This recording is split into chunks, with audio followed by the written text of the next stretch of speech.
teman-teman, kembali lagi bersama saya. Hari ini saya akan mereview sebentar bab baru semester 2 kelas 7. Yang pertama kami akan membahas tentang sifat dan perubahan kimia dan fisika. Jadi sifat fisika itu berhubungan dengan perubahan fisika, tidak merubah komposisi zat, enggak merubah. Ada dua ya, titik leleh yaitu suhu suatu zat meleleh. Oh, titik didih ya, suhu suatu zat mulai mendidih. Jadi sifat fisika itu juga diambil dari warna, bau, rasa suatu benda, daya hantam magnet, dan kekerasan diamond nih. Jadi sifat, lalu kita lanjut sifat kimia. Sifat kimia berhubungan dengan perubahan kimia zat yang merubah komposisi zat. Yang pertama, terbakar. Contohnya helium mudah terbakar, kertas mudah terbakar. Berkarat, tidak tidaknya suatu zat mengalami perkaratan. Contohnya besi. Dan reaktifan, kemudian suatu zat bereaksi dengan zat lain. Lalu seharusnya tidak hanya itu,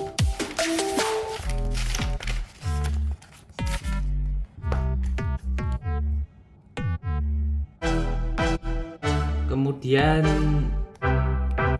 sifat kimia selain itu juga seperti membusuk, meledak, beracun.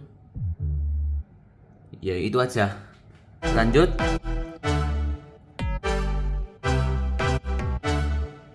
Perubahan fisika dan perubahan kimia. Jadi kalau fisika itu berubah wujud seperti mencair, mendidih, membeku, mendublim. Nah, inilah berubah wujud yang pernah kalian pelajari pas waktu kalian masih SD. Tidak merubah komposisi zat. Kalau kimia berubah warna, contohnya seperti gula yang mendidih, lama-lama gula yang awalnya warnanya transparan, warna putih, itu berubah menjadi warna coklat, jadi karamel. Kedua, timbul gas. Contohnya seperti rubidium dimasukkan ke dalam air. Kalau rubidium masukkan dalam air, itu keluar asap dan meledak. Kemudian perubahan suhu. Contohnya dari nasi yang sudah disajikan, sudah dimasukkan dalam rice cooker, sudah dimasak, itu lama-lama bisa mengeras lagi. Itu juga memengaruhi suhunya. Jadi nasi yang awalnya itu keluar dari rice cooker itu panas, kalau kita konsumsi langsung, itu lama-lama makin dingin, suhunya makin turun. Lalu yang terakhir terbentuk endapan. Dan juga satu lagi, perubahan pH.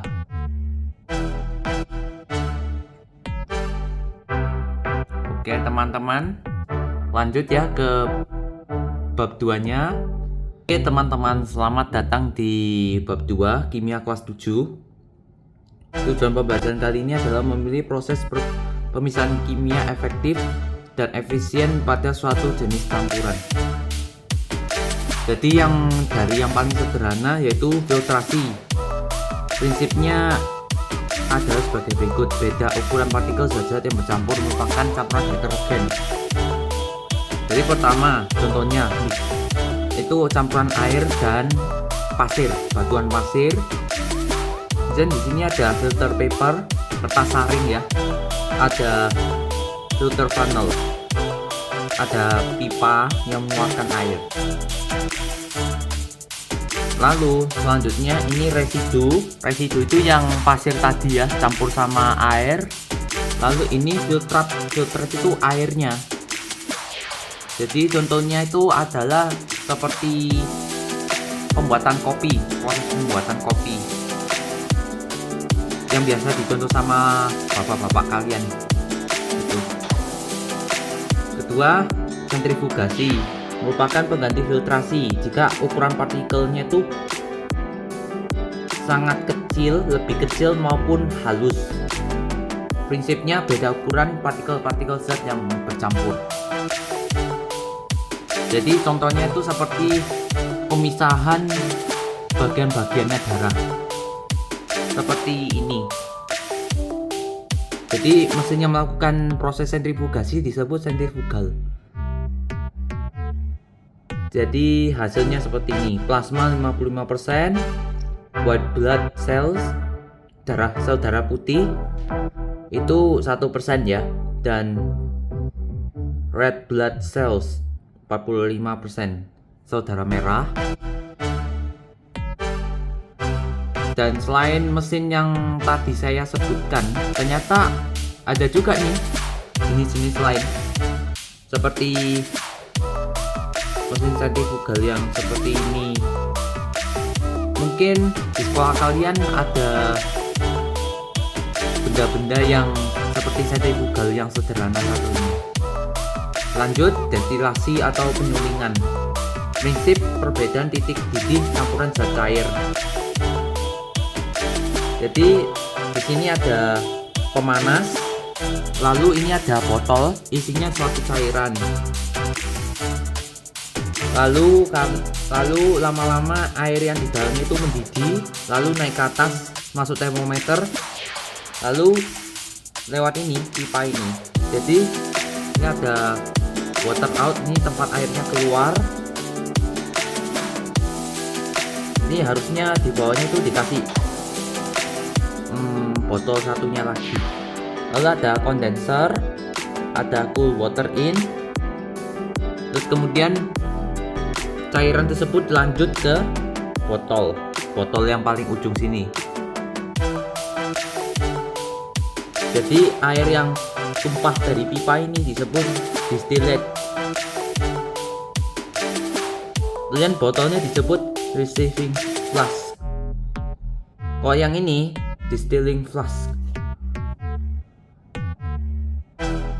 Contohnya ada juga nih, contohnya proses distilasi bertingkat dan hasilnya. Dari minyak mentah 370 derajat Celcius. Panasnya kayak apa?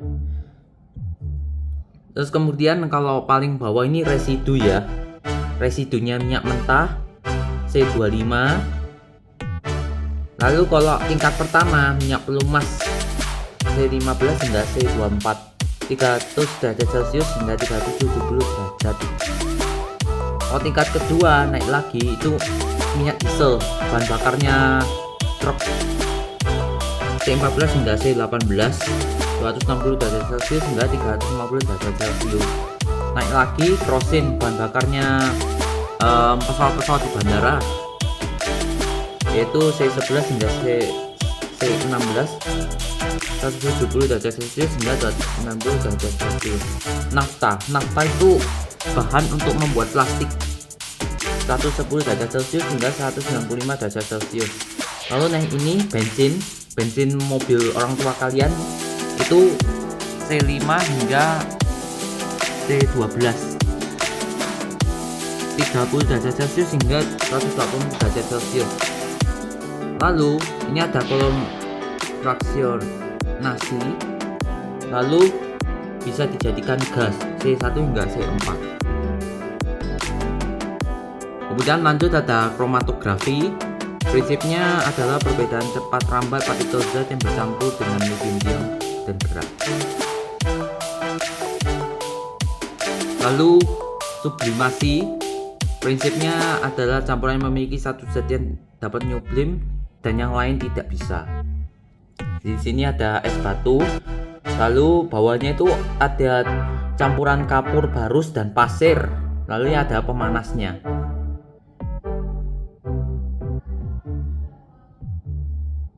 Lalu terakhir ada evaporasi. Prinsipnya adalah beda titik didih terdapat zat larut dan pelarut dalam suatu lautan, seperti proses pembuatan garam.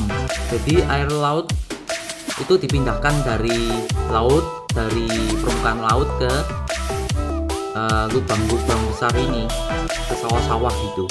Lalu kalau kena sinar matahari, air lautnya itu lama-lama mengeringkan. Terus kemudian muncul muncul garam warna putih-putih gitu.